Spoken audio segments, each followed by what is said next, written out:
Bismillahirrahmanirrahim. Assalamualaikum warahmatullahi ta'ala wabarakatuh.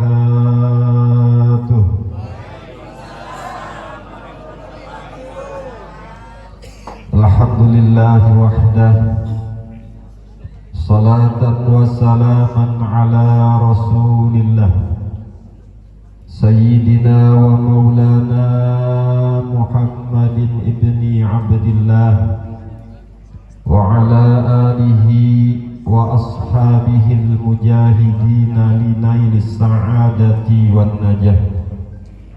Asyhadu an la ilaha illallah wahdahu la syarika lah wa asyhadu anna sayyidana wa nabiyyana Muhammadan abduhu wa rasuluhu la nabiyya ba'dah.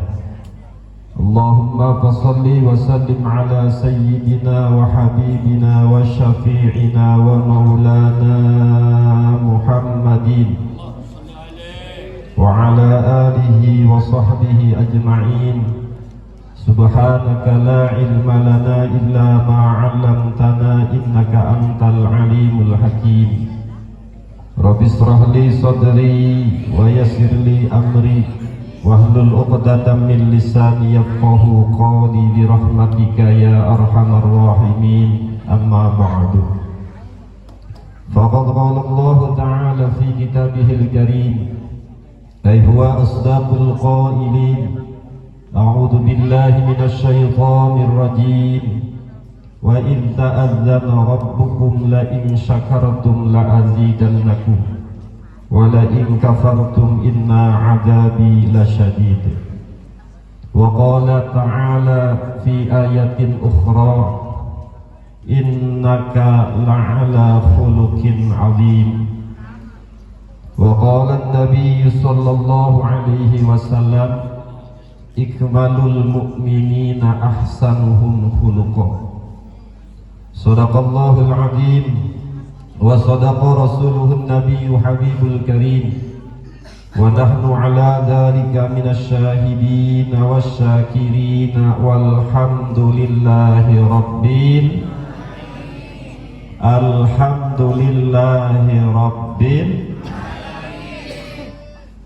Hadratil kiram wal muhtaramun, para alimil ulama, para asatid, para tokoh masyarakat, para muballigh, bil khusus yang saya hormati akhinal kiram al ustad Kiai Haji Ar-Rahmat.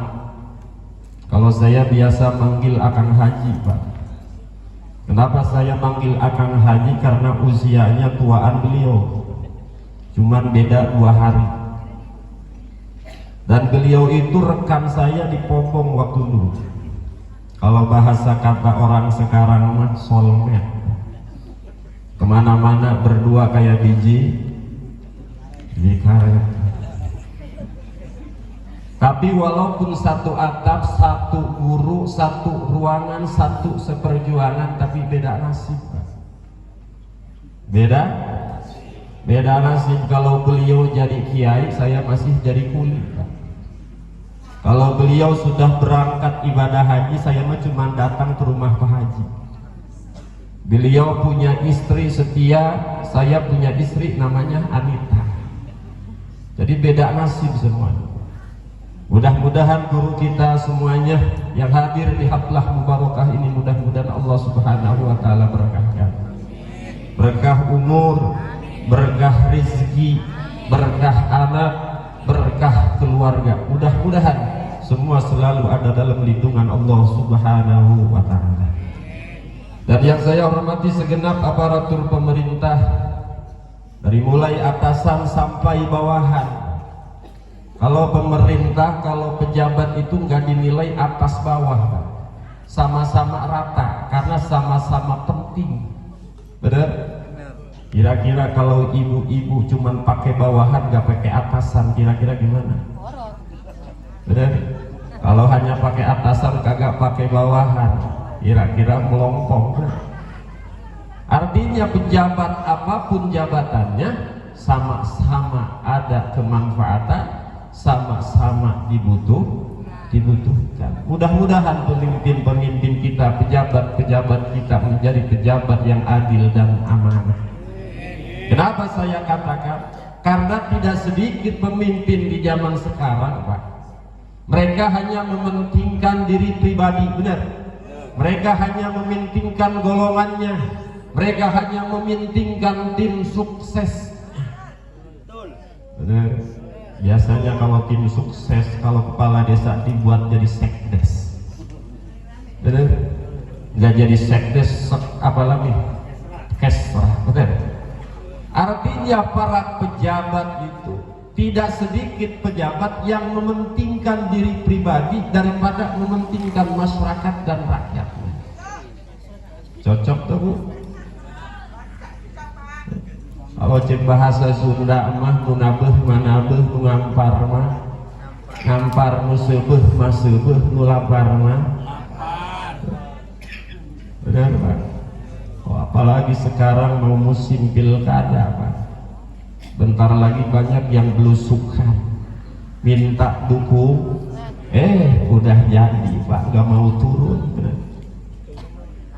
Mudah-mudahan pejabat-pejabat kita, pemimpin-pemimpin kita dijadikan pemimpin yang diberikan oleh Allah Subhanahu wa ta'ala taufik dan hidayah, agar mereka nanti kelak di yaumil mahsyar mereka mendapatkan naungan di bawah naungan arasnya Allah Subhanahu wa ta'ala. Sebab salah satu golongan yang akan mendapatkan naungan di bawah naungan arasnya Allah adalah imamun adilun, pemimpin yang adil, pemimpin yang amanah, pemimpin yang mencintai rakyatnya. Hadirin wal hadirat rahimakumullah. Bil khusus yang saya hormati segenap panitia penyelenggara peringatan Maulid Nabi Sallallahu Alaihi Wasallam sekaligus haul Tuan Syekh Abdul Qadir Al-Jailani. Mudah-mudahan apa-apa yang sudah dikorbankan, apa-apa yang sudah diperjuangkan menjadi bukti nanti di yaumil kiamah dan mendapatkan syafaat dari baginda Nabi Sallallahu Alaihi Wasallam. Hadirin jamaah rahimakumullah. Sebenarnya saya kesini diundang cuma ngopi, karena diundangnya lewat WA. Maklum soalnya Pak, jadi gak usah datang ke Bogor jauh-jauh. Diundangnya lewat WA, Ustaz, kurang ngopi ke Cikarang. Hari diundang ngopi masih siap, koma diundang asal balik di ongkosan. Bener? Wajib. Wah, sebab sodakoh yang paling besar itu sodakoh ke Ustaz. Kadang-kadang kita mau sodakoh cari fakir miskin, padahal pahala sodakoh ke fakir miskin itu paling kecil, Pak. Yang paling besar itu ke guru, benar, Pak? Ke orang tua, ke saudara, ke tetangga. Kadang-kadang kita mau sedekah carinya orang yang fakir miskin, padahal dibalas Allah dengan satu balasan kalau kita bersedekah ke fakir miskin. Maka yang paling besar adalah bersedekah kepada sabilillah, kepada yang tolab yang tolab ilm. Hadirin jamaah rahimakumullah. Alhamdulillah, puji syukur kehadirat Allah Subhanahu wa ta'ala. Sampai saat ini kita masih diberikan kenikmatan oleh Allah Subhanahu wa ta'ala, terutama nikmat iman, nikmat Islam, nikmat sehat wal afiyah.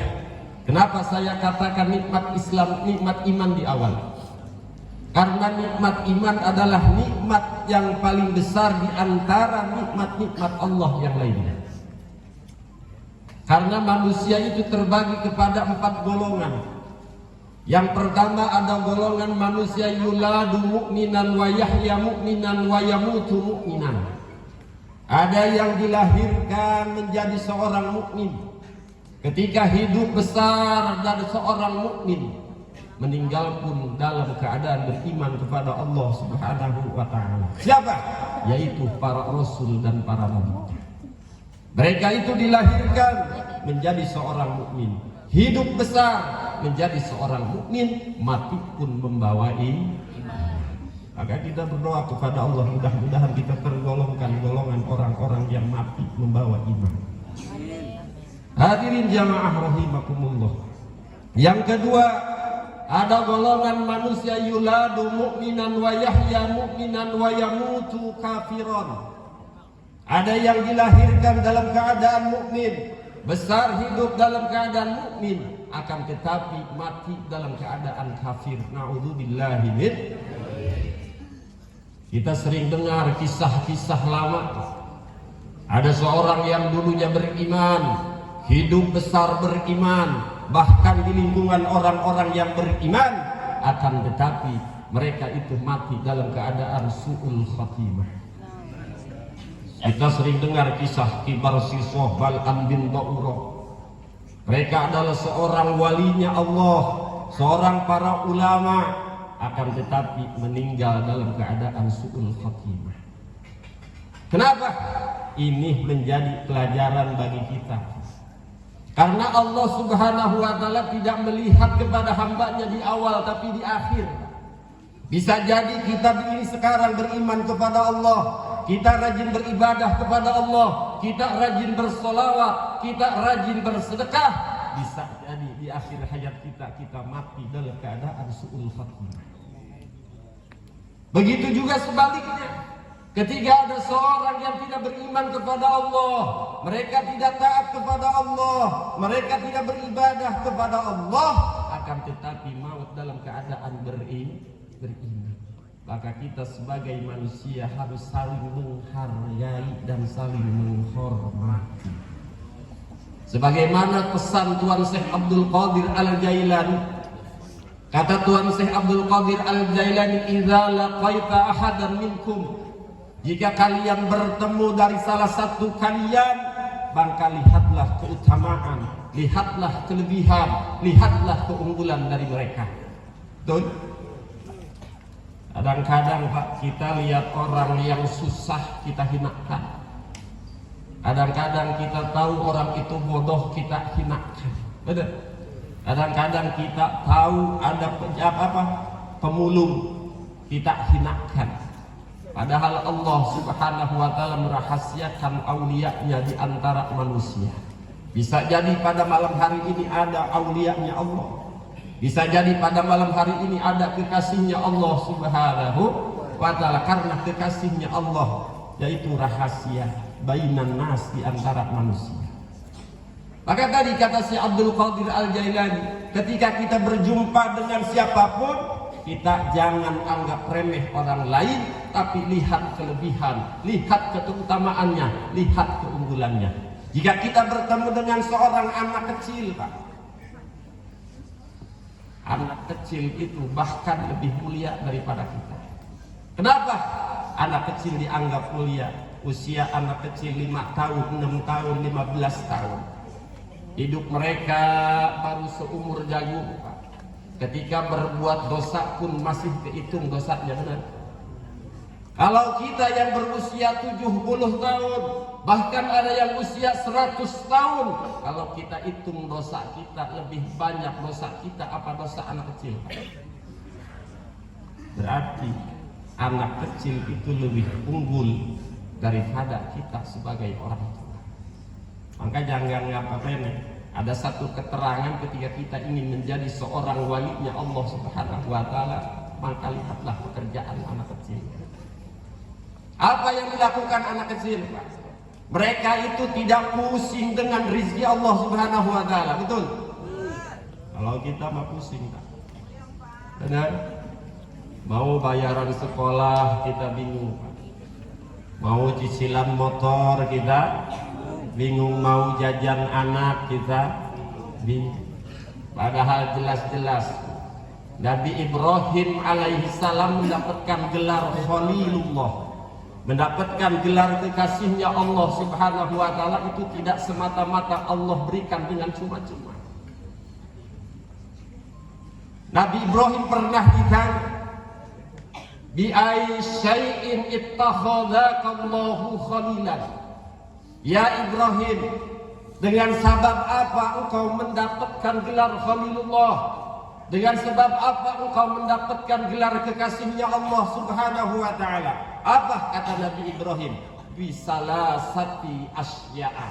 Aku mendapatkan gelar Khalilullah, mendapatkan gelar kekasihnya Allah di salah satu asya dengan 3 perkara. Yang pertama kata Nabi Ibrahim alaihi salam, apa? Ikhtartu amrillah ala amri ghairi.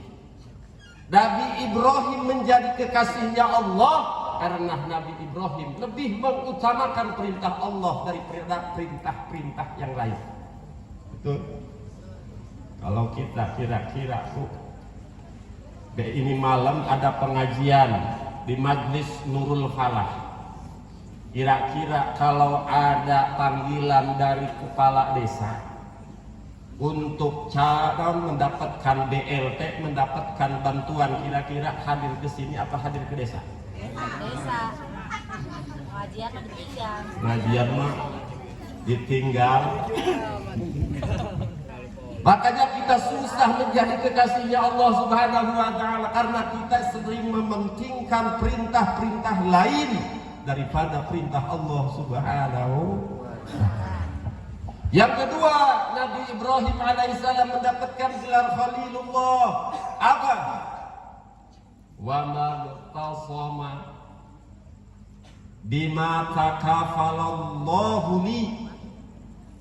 Nabi Ibrahim mendapatkan gelar Khalilullah itu pertama mengagungkan tamu itu syariat Nabi Ibrahim alaihissalam. Nabi Ibrahim ketika kedatangan tamu, Pak, beliau itu langsung masuk ke dalam tanpa berbicara kepada tamu dulu, tapi berbicara kepada orang rumah. Apa yang ada di dalam rumah langsung dimasak oleh Nabi Ibrahim alaihissalam. Untuk apa? Untuk menghormati tamu. Bahkan Nabi Ibrahim ketika ada tamu, ketika tidak ada tamu, Nabi Ibrahim cari orang yang untuk menemani makan Nabi Ibrahim alaihissalam. Sampai Nabi Ibrahim melera berjalan 1 kilo sampai 2 kilo untuk mencari orang supaya ikut makan beserta Nabi Ibrahim alaihissalam. Kira-kira kita seringnya gitu, Bu, ada tamu ditawarin makan, ditawarin minum duluan, apa ditawarin makan duluan? Tawarin nih. Kadang-kadang di kulkas ada daging, kita beli di warung telur asin gitu. Daging manyaah kalau kata bahasa Sunda. Padahal jelas satu tamu itu membawa 1000 keberkahan dari Allah Subhanahu wa taala. Maka Kang Haji ieu mah amanat teuing ayeuna. Ieu tamu di Bogor wayahna. Wayah. Luar-luarkin. Hadirin jamaah rahimakumullah. Maka kembali tadi, ada golongan manusia yang dilahirkan menjadi seorang mukmin, besar hidup menjadi seorang mukmin, mati jadi seorang kafir. Nauzubillahi min. Yang ketiga ada golongan manusia yuladu kafiron wa yahya kafiron wa yamutu mu'minan.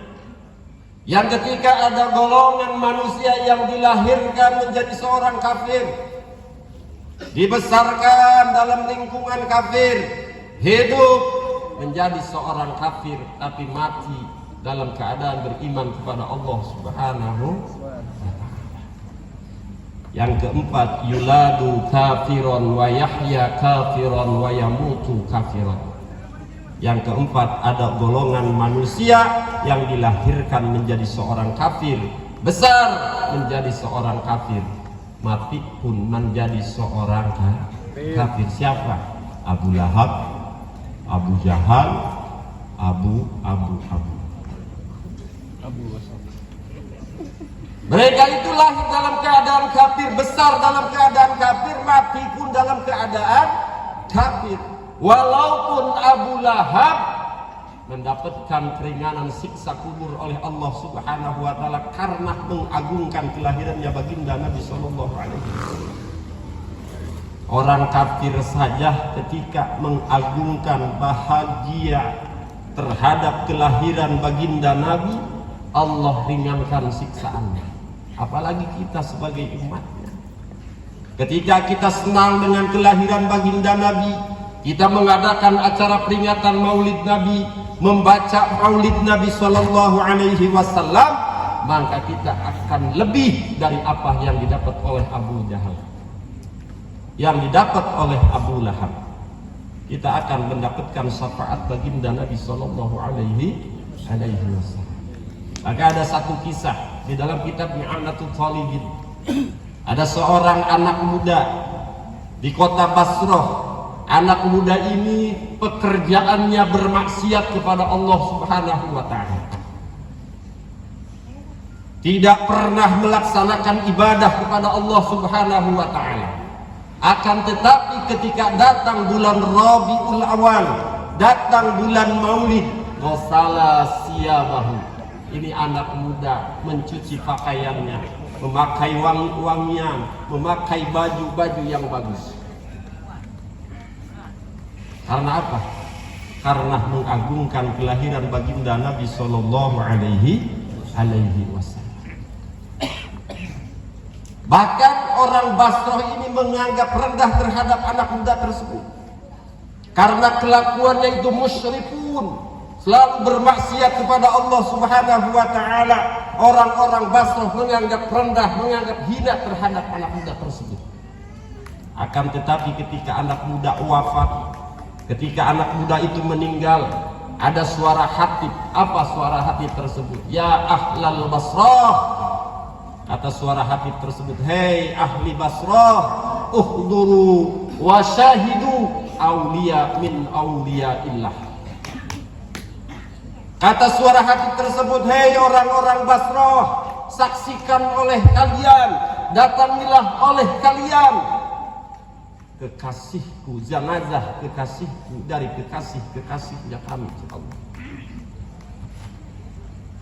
Lantas orang-orang Basrah, Pak, mendengar suara tersebut langsung datang ke jenazah tersebut, diurus oleh orang Basrah, dimakamin, dikafanin, disolatin. Ketika beres malamnya, orang-orang Basrah itu bermimpi. Bermimpi apa? Bermimpi anak muda tersebut mendapatkan keistimewaan dari Allah Subhanahu wa Ta'ala, mendapatkan keutamaan dari Allah Subhanahu wa Ta'ala. Apa kata orang Basrah?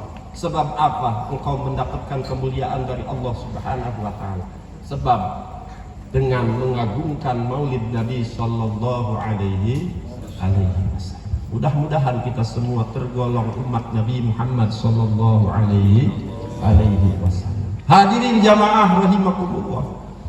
Berbicara tentang peringatan maulid Nabi Sallallahu Alaihi Wasallam, kita sudah tahu keutamaan kita membaca maulid Nabi. Kita sudah tahu keutamaan merayakan maulid Nabi Sallallahu Alaihi Wasallam. Akan tetapi sayang disayang, maulid tiap tahun, benar, maulid tiap masjid, maulid tiap majlis taklim, akan tetapi akhlak baginda Nabi tidak ada satupun pada diri kita. Betul? Apa akhlak Nabi? Kalau kita baca dalam kitab berjanji, akhlak Rasulullah ditulis, kana sallallahu alaihi wasallam syadidal haya'i wat tawadu, yahsifu na'lahu wa yarka'u sawbahu, wa yuhibbul fuqara'a wal masakin, wa yadlisu ma'ahum, wa ya'udu mardahum, wa yusayyi'u janaizahum. Itu akhlak baginda Nabi Sallallahu Alaihi Wasallam. Apa akhlak Nabi? Kana Sallallahu Alaihi Wasallam syadidal haya. Nabi Muhammad itu punya akhlak malunya luar biasa. Nabi Muhammad itu sangat pemalu, Pak. Kalau kita mah besar kemaluan. Malu-maluin apa besar kemaluan? Malu-maluin. Nabi Sallallahu Alaihi Wasallam ketika terlihat betisnya saja, muka Nabi Muhammad itu merah karena saking malunya. Tapi umat Nabi Muhammad Sallallahu Alaihi Wasallam jangankan betis, benar Pak, belahan dada pun terlihat. Betul. Apalagi ibu-ibu yang suka senam, punten. Benar. Kalau ngaji 1 jam itu terasa lama. Betul. Kalau senam itu 3 jam pun tidak terasa. Betul. Itu umat baginda Nabi Sallallahu Alaihi Wasallam. Padahal jelas tadi Nabi syadidal haya. Nabi Muhammad Sallallahu Alaihi Wasallam rasa malunya itu luar biasa. Sifat malunya itu luar biasa. Kita mah tidak malu. Kita diciptakan oleh Allah Subhanahu Wa Taala untuk beribadah kepada Allah. Terkadang kita masih lalai mengerjakan ibadah kepada Allah Subhanahu Wa Taala. Padahal jelas-jelas kita diperintahkan oleh Allah untuk beribadah kepada Allah Subhanahu Wa Taala. Maka syukuri segala nikmat yang Allah berikan kepada kita. Bagaimana cara kita mensyukuri nikmat Allah? Bagaimana caranya kita bersyukur terhadap nikmat yang Allah sudah berikan? Yang pertama, cara bersyukur atas nikmat Allah, anta'budallah. Cara bersyukur kita kepada nikmat Allah adalah cara beribadah kepada Allah Subhanahu Wa Taala. Itulah bukti syukur kita terhadap Allah. Kalau ucapan alhamdulillah itu dalam segi bahasa, Pak, benar. Kata orang Cikarang, alhamdulillah kita diberi nikmat, alhamdulillah. Kata orang Cina, kamsyah. Kata orang Inggris, thank you. Kata orang India, syukron. Itu kan bahasa. Cara bersyukur adalah anta'budallah. Cara bersyukur terhadap nikmat Allah adalah kita melaksanakan apa yang Allah perintahkan, baik ibadah makhluk ataupun ibadah ghair makhluk. Ibadah yang berurusan langsung dengan Allah dan ibadah langsung bersama makhluk lain-lainnya. Kadang kita suka ibadah kepada Allah kita rajin, tapi ibadah terhadap sesama kita lupa. Betul? Ada tetangga kelaparan, kita diam baik. Ada tetangga nggak mau ngaji, kita diam baik. Ada yang bermaksiat, kita diam. Padahal jelas ketika di dalam satu kampung ada orang yang bermaksiat kepada Allah Subhanahu Wa Taala. Nah, Abu Hurairah radhiyallahu anhu pernah berpesan kepada Rasul bahwa jika engkau melihat seorang yang sedang bermaksiat kepada Allah Subhanahu Wa Taala, la yahillu laka an tujawwiza, engkau tidak halal melewati orang yang sedang bermaksiat kepada Allah Subhanahu Wa Taala. Tidak halal ketika ada orang yang bermaksiat, kita tidak halal melewati orang yang sedang bermaksiat. Hatta taqula ittaqullah, sehingga engkau mengatakan kepada mereka, takutlah engkau kepada Allah. Kira-kira yang jadi pertanyaan, Pak, kalau ada orang yang sedang main gapleh di pos ronda, kita lewat, kira-kira kita bisa nggak ngucapin ittaqullah? Ittaqullah kan, betul? Perasaan gak ada yang berani, dilempar bisa jadi. Padahal la yahillu laka an tuzawwiza, tidak halal bagimu melewati orang yang sedang bermaksiat kepada Allah, sehingga engkau mengucapkan ittaqullah, takutlah engkau kepada Allah Subhanahu wa Ta'ala.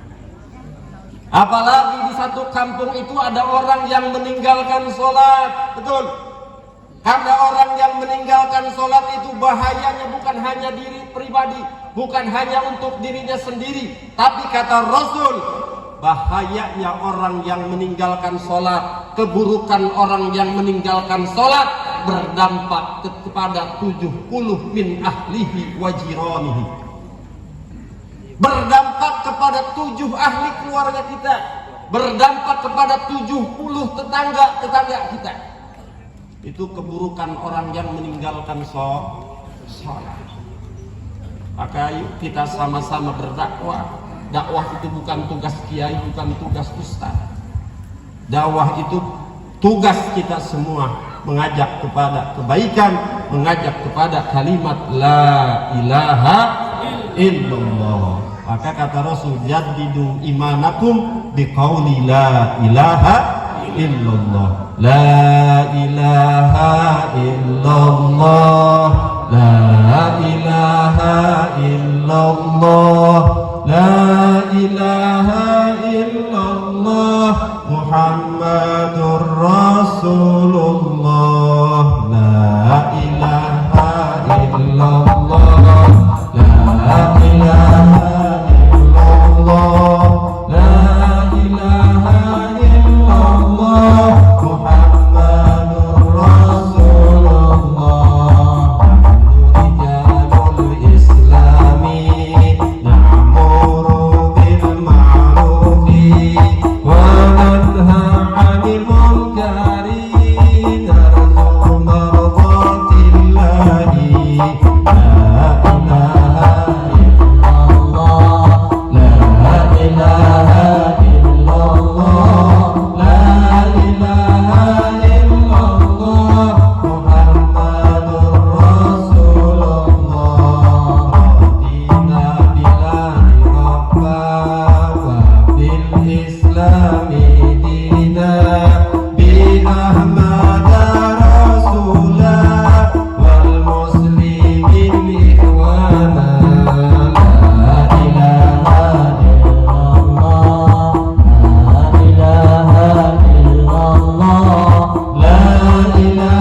illallah. Tidak ada Tuhan, tidak ada ilah yang hak kita sembah kecuali Allah Subhanahu wa ta'ala.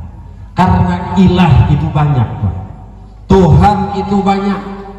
Karena kalau kata santri kalimat ilah itu adalah isim nakirah. Yang berbicara ilah itu umum, Pak. Semua agama itu punya Tuhan. Semua agama itu punya ilah. Maka kalimat Allah adalah isim makrifat. Tidak ada ilah kecuali Allah Subhanahu wa ta'ala. Allah adalah ilah. Ilah belum tentu Allah. Betul? Maka kita bersyukur kepada Allah Subhanahu wa ta'ala masih diberikan kalimat la ilaha illallah Muhammadur Rasul. Hadirin jamaah rahimakumullah. Maka kembali kepada akhlak baginda Nabi sallallahu alaihi wasallam. Akhlak baginda Nabi syadidal haya'i wat tabadu. Akhlak Kangjeng Rasul yang kedua syadidal haya wat tawadu. Kangjeng Rasul sangat rendah hati. Kangjeng Rasul itu sangat tawadu. Kangjeng Rasul adalah seorang sayyidil makhluqah. Kangjeng Rasul mendapatkan gelar sayyidil anbiya, bahkan sayyidil mursalin. Akan tetapi Kangjeng Rasul itu tidak pernah sombong, beda dengan kita. Betul? Arak lempang ke umroh doang yang disebut haji. Ada. Kalau kagak dipanggil haji cemberut, Pak. Itu banyak, Pak. Haji umroh, haji umroh. Kalau kata orang Solo mah haji letik.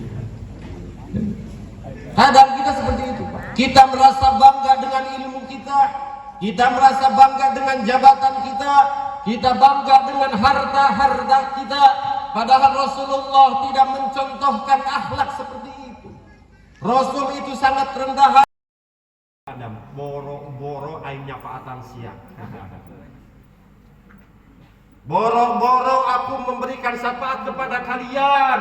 Aku pun karena satu kesalahan aku dikeluarkan dari surga. Betul? Nabi Adam cuman mengerjakan satu kesalahan, itu pun karena sababiah istri. Ada biang keroknya awewe kalau saya. Betul? Biang keroknya. Ya kan Nabi Adam alaihissalam karena terbujuk oleh Siti Hawa, betul? Maka Nabi Adam pun mau mengambilkan satu buah untuk Siti Hawa. Maka banyak seorang suami yang mengerjakan kemaksiatan karena terlalu banyak permintaan dari seorang istri. Betul. Cocok, Pak, cocok. Takbir. Tuh. Masuk. Nah, ini Takbir. Ntar lo di rumah. Ntar lo di rumah. Karena terlalu banyak tahu suami hanya penghasilan 100.000 minta 300.000, dari mana 200.000-nya, Pak? Dari mana 200.000-nya, Bu? Betul? Napakah itu bukan dihitung besar kecilnya, napakah itu cukup kemampuan seorang suami? Betul. Kalau suami mampu 30.000, ikhlas, ridho, karena taat kepada seorang suami, karena surga ibu ada di bawah telapak seorang suami. Walaupun pekerjaan rumah tangga itu kewajiban bapak-bapak, Bu, kewajiban bapak, nyuci wajib bapak, cuci piring wajib bapak, nyapu wajib bapak, menyusui pun kalau bisa bapak-bapak yang wajib.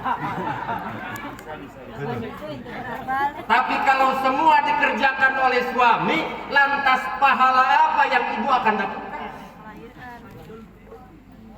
Karena kewajiban seorang istri adalah taat terhadap suami.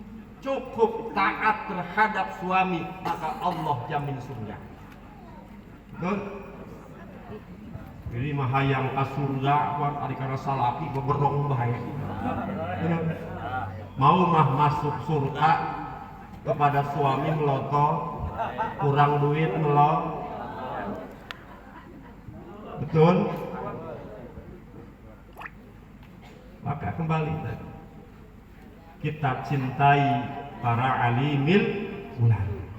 Karena apa? Tadi kita datang kepada Nabi Adam alaihissalam, kata Nabi Adam, aku tidak bisa memberikan syafaat karena aku pun punya satu kesalahan, dikeluarkan oleh Allah dari surga. Silakan kau datang kepada Nabi Musa alaihissalam, silakan kau datang kepada Nabi Ibrahim alaihissalam. Apa kata Nabi Ibrahim? Boro-boro aku bisa memberikan syafaat.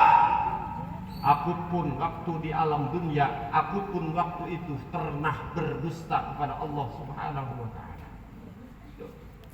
Datang kepada Nabi Nuh alaihi salam. Apa kata Nabi Nuh alaihi salam? Boro-boro kaulah bisa syafaatan, boro saya bisa memberikan syafaat. Aku pun tidak memberikan syafaat, tidak bisa memberikan syafaat kepada anak dan istri.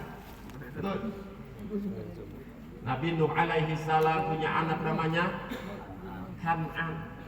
Kan'an itu tidak tertolong, tidak terberikan syafaat oleh Nabi Nuh alaihi salam. Boro-boro memberikan syafaat kepada kita. Datang kepada Nabi Isa alaihi salam. Kata Nabi Isa apa? Aku tidak bisa memberikan syafaat kepada kalian karena aku waktu itu dijadikan Tuhan oleh mereka. Betul? Dijadikan Tuhan. Maka ada Tuhan Trinitas, Tuhannya 3. Yaitu pun naon itu mah kepercayaan masing. Yang penting ulang-ulang ini lu karena ini malu bajel manu latah, banyak orang yang latah. Orang benci habaib, ikutan benci habaib. Betul. Rame orang viral ikut viral. Padahal sudah jelas Nabi Muhammad SAW pernah bersabda, Adibu auladakum bisalasati asya, ajarkan anak-anak kalian dengan 3 hal. Yang pertama, hubbun Nabi. Ajarkan anak-anak kalian cinta terhadap baginda Nabi Sallallahu Alaihi Wasallam.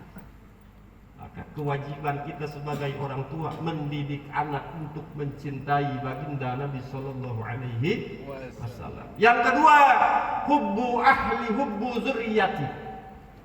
Cintai keturunanku, kata Rasul. Ajarkan kepada anak-anak kalian cinta terhadap keturunanku. Dan saya salah satu yang meyakini bahwa para habaib adalah min zuriyatin Nabi Sallallahu Alaihi Wasallam. Silakan orang yang tidak percaya terhadap para habaib.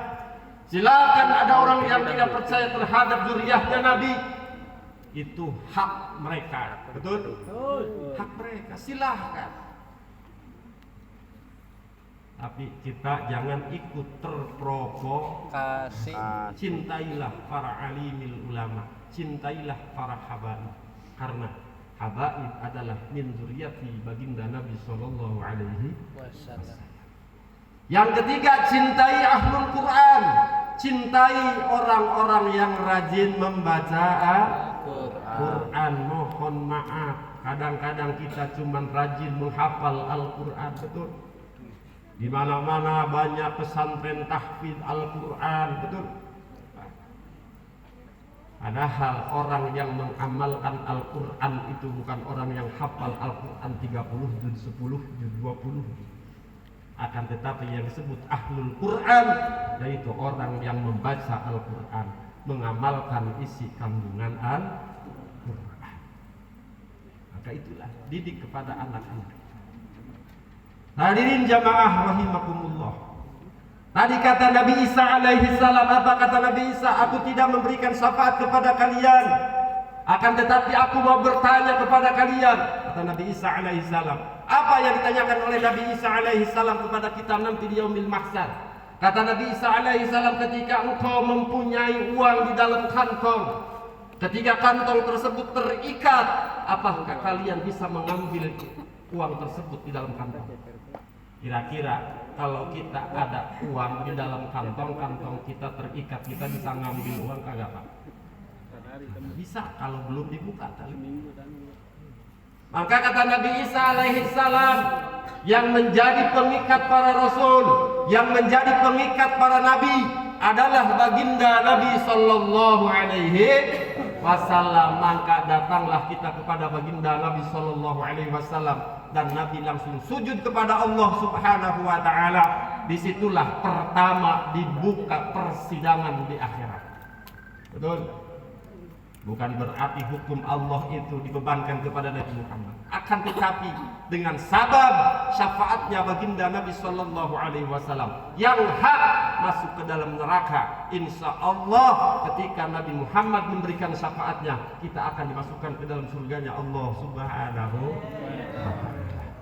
Maka perbanyak sholawat kepada baginda Nabi Sallallahu Alaihi Wasallam. Allahumma salli ala sayyidina Muhammadin tibbil qulubi wa dawaiha wa afiyatil abdani wa shifaiha wa nuril absari وإياها وعلى آله وصحبه وسلم. اللهم صل على سيدنا محمد في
Hadirin jamaah rahimakumullah. Rasulullah sallallahu alaihi wasallam mendapatkan apa tadi akhlak Rasulullah syadidul haya'i wat tawadu yahsiku na'lahu wa yarka'u sawbahu. Saking rendah hatinya Kangjeng Rasul, ketika sendalnya putus Rasul sambung kembali. Betul. Ketika baju Kangjeng Rasul sobek, Kangjeng Rasul jahit kembali. Karena saking rendah hatinya. saking tawaduknya Kanjeng Rasulullah sallallahu alaihi wasallam. Lantas akhlak baginda Nabi sallallahu alaihi wasallam apa lagi? Yuhibbul fuqara wal masakin yajlisu ma'ahum wa ya'udu martahum wa yusayyi'u janaizahum.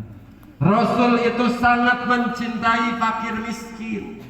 Rasul itu sering duduk kumpul bersama orang-orang miskin. Kalau kita duduk itu milih-milih, kumpul itu milih-milih, banyakkan duduk sama orang miskin apa banyakkan duduk sama pejabat? Kalau kita banyak duduk kumpul sama pejabat, Allah akan tambahkan hubbud dunya. Betul? Allah akan tambahkan rasa cinta kita terhadap dunia kalau kita sering duduk kumpul bersama para pejabat. Tapi ketika kita sering kumpul bersama orang-orang miskin, bersama orang-orang miskin, Allah akan tambahkan rasa syukur kita kepada Allah Subhanahu wa taala.